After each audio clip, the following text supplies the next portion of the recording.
आवाज आ रही है मेरी आपको? Hello. Yes, sir. Yes, sir. So I was telling you कि these are few ways through which we can ensure immune activation properly, especially in those people who are suffering with the immunodeficiency or suffering with these kind of issues, who are immunocompromised or suppose suffering with the cancer-like diseases where the immune activation is required. So at this level, what we can do, we can block the CTLA4. And I told you that CTLA4 is responsible for inhibition of T cell activation. So anti-CTLA4 immunoglobulin or antibody may be designed, and they can be, given so that CTLA4 can be blocked. So this is one way which already I have discussed with you all. The second is कि जो आपकी T cell के cell signalling promoter हैं उनको बाहर से दिया जाए, promoters of like calcineurin, JAKs and other kinases. जब भी कभी इस सेल के साथ इंटरेक्शन होगा तो सेल के अंदर एक सिग्नलिंग होती है, आप सभी जानते हो। सिग्नलिंग नहीं होगी अगर तो सेल आगे की प्रक्रिया या आगे का डिवीजन या मल्टीप्लिकेशन या डिफरेंशिएशन प्रोसेस नहीं होगी। तो हम सिग्नलिंग को इंड्यूस कर सकते हैं, हम प्रमोटर्स बाहर से दे सकते हैं like calcineurin and JAKs other kinases, जिससे कि इस सेल की सिग्नलिंग बढ़े और इसका डिवीजन हो, इसका डिफरेंशिएशन हो, मेमोरी सेल्स बने और इफेक्टर सेल्स बने। This is another way we can apply. what is the next way we can apply? That is, you can see here immunoglobulin interleukin 2 receptors जो हैं, जो मैं अभी आपको इंटरल्यूकिन 2 की बात बता रहा था कि इंटरल्यूकिन 2 एक ऐसा इम्यूनोग्लोबुलिन साइटोकाइन है जो इस टी सेल के द्वारा प्रोड्यूस होता है और इसी टी सेल के सरफेस पे इसके रिसेप्टर्स होते हैं, उनके साथ जाकर के बाइंड कर जाता है। तो जब भी कभी ये इसकी सरफेस पे आकर के बाइंड करता है तो वो इस टी सेल का प्रोलिफरेशन कॉज कराता है, उसका मल्टीप्लिकेशन कॉज कराता है।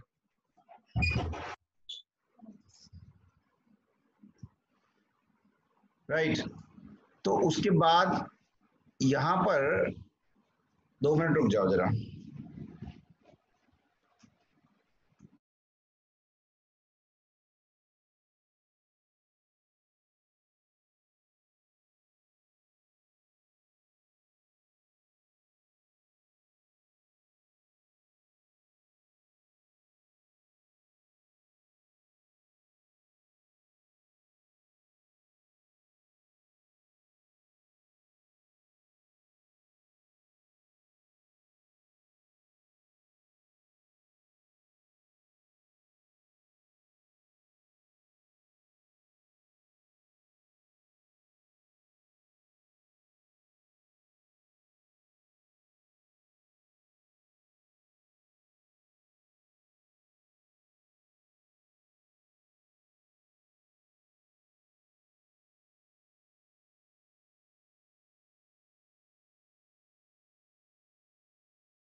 Hello. Yes, sir. Yes, sir.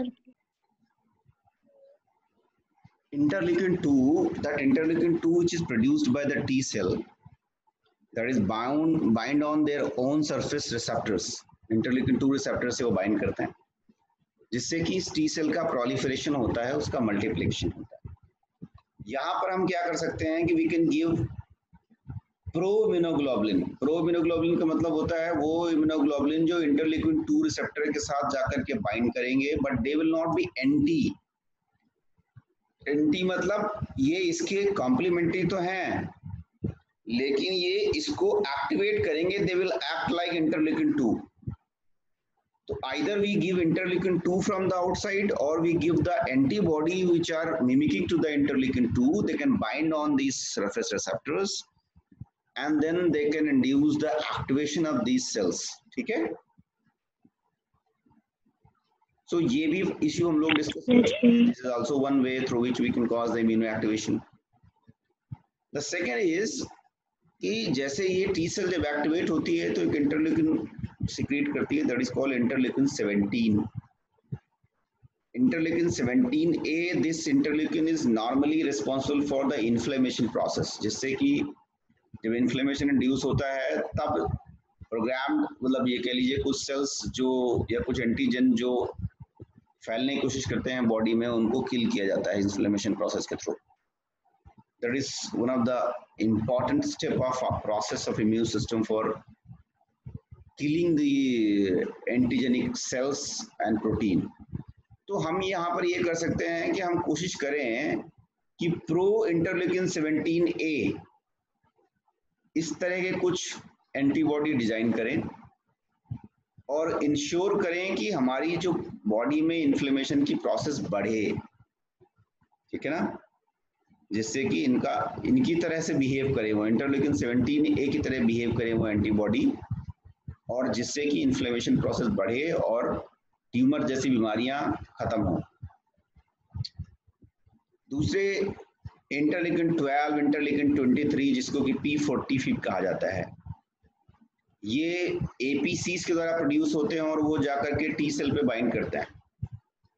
इनके अगेंस्ट भी हम एंटीबॉडी, अगेंस्ट नहीं मतलब इनके प्रो एंटीबॉडी बना सकते हैं. प्रो का मतलब ये कि जो इनकी जैसा ही बिहेव करें, और वो एंटीबॉडी जाकर के बाइंड करेंगे तो फिर वो TH1 और TH17 रिस्पॉन्स इंड्यूस करेंगे टी सेल्स पे, मतलब ये भी इन्फ्लेमेशन में मदद करता है. दूसरी ओर ये APCs भी TNF, इंटरल्यूकिन 1 और इंटरल्यूकिन 6 ये कुछ साइटोकाइन प्रोड्यूस करते हैं. तो हो सकता है कि APCs में इनकी कमी हो जाए, तो जब कभी भी हमको स्ट्रॉन्ग इम्यून रिस्पॉन्स जनरेट करना हो तो हम प्रो TNF या TNFR immunoglobulin, pro interleukin 1, pro interleukin 6R, ये सब हम दे सकते हैं जिससे कि इन्फ्लेमेशन रिड्यूस हो, ये प्रमोट हो और ज़्यादा से ज़्यादा बॉडी में इन्फ्लेमेशन जनरेट हो और हमारी जो सेल्स हैं, ट्यूमरस सेल हैं, जो कैंसरस सेल हैं, उनको मारा जा सके. जब भी कभी इन्फ्लेमेशन होता है, मैंने आपको बताया था 3 स्टेप्स होते हैं, अगर उसके याद हो, एक मार्जिनेशन, एक एक्स्ट्रावेसेशन और कीमोटैक्सिस. मार्जिनेशन वो प्रोसेस होती है जिसमें जो सेल्स होती हैं, जो न्यूट्रोफिल सेल्स हैं या जो मोनोसाइट्स हैं, जो इन्फ्लेमेटरी साइट पे जाकर के रिक्रूट होना चाहती हैं, वो ब्लड वेसल्स के मार्जिन से होकर के चलती हैं. जैसे ये यहाँ पर ब्लड वेसल है, तो जो ये सेल्स होती हैं वो मार्जिन पे ऐसे रोल होती रहती है, सेंटर पे नहीं चलती, वो मार्जिन से रोल होती रहती है. इस प्रोसेस को हम बोलते हैं margination, because they are coming through the margin. And why are they coming through the margin? Because they are some adhesive molecules जो मार्जिन में रहते हैं, इस मेम्ब्रेन सरफेस पे रहते हैं, और उनके साथ जाकर के ये सेल्स अटैच करते हैं, इसलिए इनको हम सेल एडेशन बोलते हैं. तो जितना ज्यादा ये एडहेसिव मॉलिक्यूल्स यहाँ पर प्रेजेंट होंगे मेम्ब्रेन के इस पे, उतना ज्यादा सेल्स का रिक्रूटमेंट इन्फ्लेमेटरी साइट पे होगा. तो हम कई बार ये कर सकते हैं कि इन इंटेग्रिन या एडेसिव मॉलिक्यूल को आउटसाइडली सपोर्ट कर सकते हैं, जिससे कि ज्यादा से ज्यादा इंटेग्रिन हो, एडेशन हो, इन्फ्लेमेशन प्रोसेस बढ़े. So these are few steps which can be involved, which can be used for immunoactivation. बाहर से सप्लाई कई किए जाते हैं इम्यून थेरेपी के रूप में, चाहे वो anti-CTLA4 हो, चाहे वो आपका प्रो इम्यूनोग्लोबुलिन इंटरल्यूकिन 2 हो. लेकिन अब देखिए, अगर बाय वे ये तो हो गई इम्यूनो स्टिमुलेशन की बात, immunological approaches for targeting to the lymphocyte activation and subsequent inflammation process. लेकिन अगर यहीं पर ऑटो इम्यूनिटी होती तो ये सारे कुछ उल्टा हो जाते।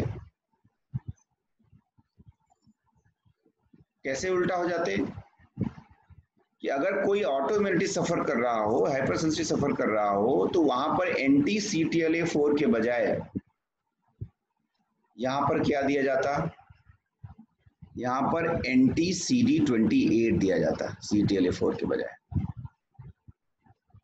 जिससे कि को स्टिमुलेशन प्रोसेस इंड्यूस नहीं होती बल्कि ब्लॉक हो जाती।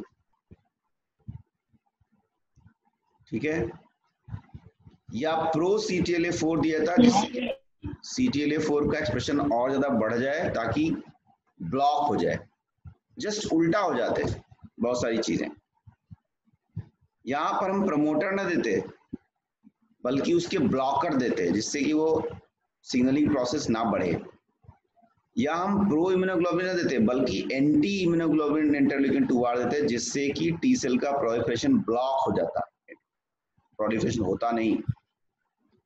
हर जगह हम प्रो के बजाय एंटी देते, यहाँ एंटी देते, यहाँ एंटी देते, यहाँ एंटी देते, यहाँ एंटी देते, सब जगह एंटी देते ताकि ये पूरी जो इम्यूनोलॉजिकल प्रोसेसेस हैं वो ब्लॉक हो जाए, जिससे कि ऑटो इम्यूनिटी की वजह से अगर किसी को प्रॉब्लम हो रही है तो वो कम से कम हो। तो इस तरह से इम्यूनोथेरेपीज लगाई जाती हैं। वो प्रोसेस आइडेंटिफाई किए जाते हैं जिन प्रोसेस की वजह से प्रॉब्लम हो सकती है, या जो रेगुलेटरी स्टेप्स हैं उन रेगुलेटरी स्टेप्स को हम ब्लॉक कर सकते हैं या उनको स्टिमुलेट कर सकते हैं, जिससे कि इम्यूनो स्टिमुलेशन भी हो सकता है या इम्यून सिस्टम को हम लोग सप्रेस भी कर सकते हैं, उनको ब्लॉक भी कर सकते हैं। Got that? Any query in this? Yes, sir. कोई क्वेरी?